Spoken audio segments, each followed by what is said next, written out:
Selamat pagi, Bapak-Bapak, Ibu-Ibu, Saudara semua. Sebelum kita berdoa, kita simak firman Tuhan.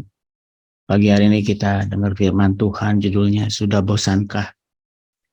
Maksudnya apa? Ya, semua orang pasti punya rasa bosan ya. Bagi manusia pasti punya rasa bosan, bosan makan, bosan uh, banyaklah hal bosan. Mungkin juga termasuk bosan berdoa ya. Bosan itu, saudaraku, menandakan. Di sini saya bagikan, bosan itu menandakan ia lelah atau tidak bergairah lagi. Bisa juga kalau orang lelah atau tidak bergairah, mungkin hal itu dirasakan bosan ya. Waktu yang lama mungkin ya, yang tak kunjung tiba apa yang dia mau, atau yang dia doakan, dia idam-idamkan, membuat ia bosan menunggu jawaban, membuat dia tidak lagi bergairah karena kok nggak datang-datang ya, udah didoakan, udah diidam-idamkan, udah lama, udah seperti kayaknya udah dengar seperti firman Tuhan.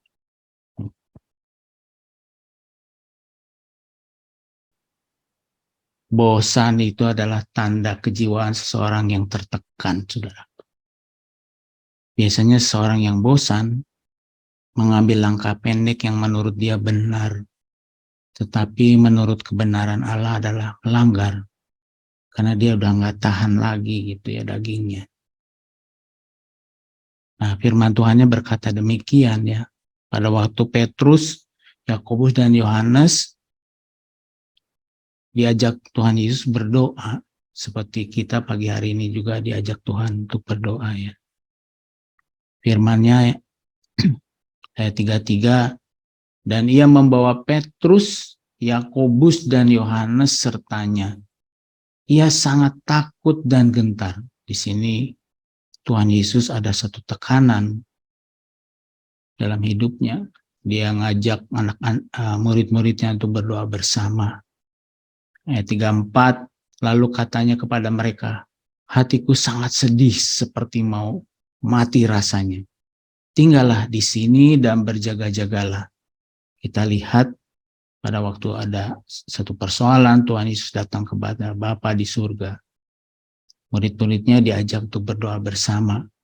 Tapi apa yang kita lihat, ayat 37, setelah itu ia datang kembali dan mendapati ketiganya sedang tidur. Dan ia berkata kepada Petrus, Simon, sedang tidurkah engkau? Tidakkah engkau sanggup berjaga-jaga 1 jam? Ketiga orang murid Yesus juga bisa tertidur ya ketika diajak berdoa oleh guru mereka, yaitu Yesus. Bagaimana pendoa hari ini? Bagaimana saya diajak berdoa pagi-pagi, diajak bangun sama Tuhan untuk ikut berdoa pagi hari ini. Muridnya bisa tertidur, saudara, karena sesuatu hal. Banyak orang saya melihat tidak begitu tertarik bila diajak berdoa. Ya, ini tantangan tersendiri ya. Tapi saya melihat sebagai orang yang dipercayakan melayani, mengajak orang berdoa tidaklah mudah. Apakah kita semua mau mengakui alasannya? Ini pertanyaannya. Kita mau mengakui kepada Tuhan atau kita sendiri gitu ya. Ada yang merasa bosan atau lelah dan banyak lagi alasan untuk ikut berdoa. Kayaknya bosan karena doanya gitu-gitu aja ya. Pemain musiknya kurang canggih. Mulailah hal-hal daging keluar. Wah, gitarnya cempreng dan banyak.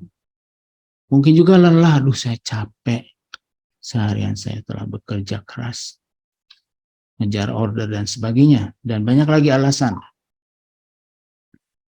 Tapi Tuhan Yesus bertanya pada kita pagi hari ini. Tidakkah engkau sanggup berjaga-jaga 1 jam? Tidakkah engkau Mora sanggup berjaga-jaga 1 jam? Kita perlu solusi untuk menjawabnya, saudara. Pada saudara-saudaraku mungkin yang lagi berdoa, mungkin lagi ngantuk atau nggak tahan, Tuhan bertanya nih, tidakkah engkau sanggup berjaga-jaga 1 jam? Kita perlu solusi, saudara, untuk menjawabnya. Apa solusinya? Inilah yang sering membuat kita bosan atau tidak bisa datang kepada Tuhan karena tidak menarik.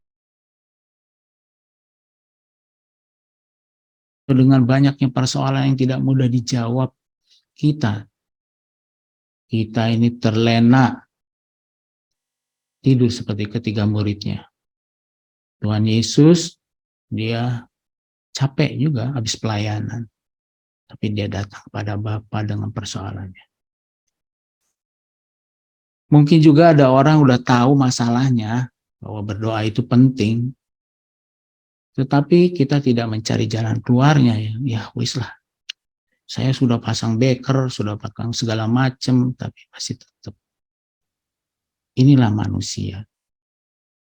Tapi kita harus cari solusi. Solusinya apa, saudara? Di Markus 14 ayat 38 berkata demikian, berjaga-jagalah dan berdoalah. Inilah jalan keluarnya. Supaya jangan kamu jatuh ke dalam pencobaan. Roh memang penurut, tetapi daging lemah. Jadi kesimpulannya, solusi kebosanan adalah berjaga-jaga dan berdoa. Berdoa artinya duduk di bawah kaki Yesus, seperti pagi hari ini, dan berkomunikasi kepada Tuhan Yesus, mendengar apa yang dikatakan oleh Yesus pagi hari ini. Hari ini Tuhan Yesus berkata tentang berdoa, tentang kebosanan. Utarakan isi hatimu kepadanya. Dia adalah Allah yang senang, sayang kepada jemaatnya, kepada kita pribadi. Jangan lari dari masalah, datang kepada Dia. Apa hasilnya, saudara, kalau kita berjaga-jaga dan berdoa? Supaya jangan jatuh dalam pencobaan. Jadi pencobaan selalu mengintai kita hari lepas hari. Datanglah kepada Tuhan, berjaga-jaga dan berdoalah. Tuhan mengingatkan pagi hari ini bahwa roh memang penurut. Daging itu lemah. Mari saudaraku, kita datang kepada Tuhan dengan hati yang terbuka. Kita bawa kepada Tuhan persoalan-persoalan yang ada. Jangan takut. Tuhan Yesus mendengar seluruh doanya. Tuhan katakan, datanglah kepadaku yang berbeban berat. Tuhan katakan, mintalah kepadaku. Mari Tuhan, saudara, kita berdoa.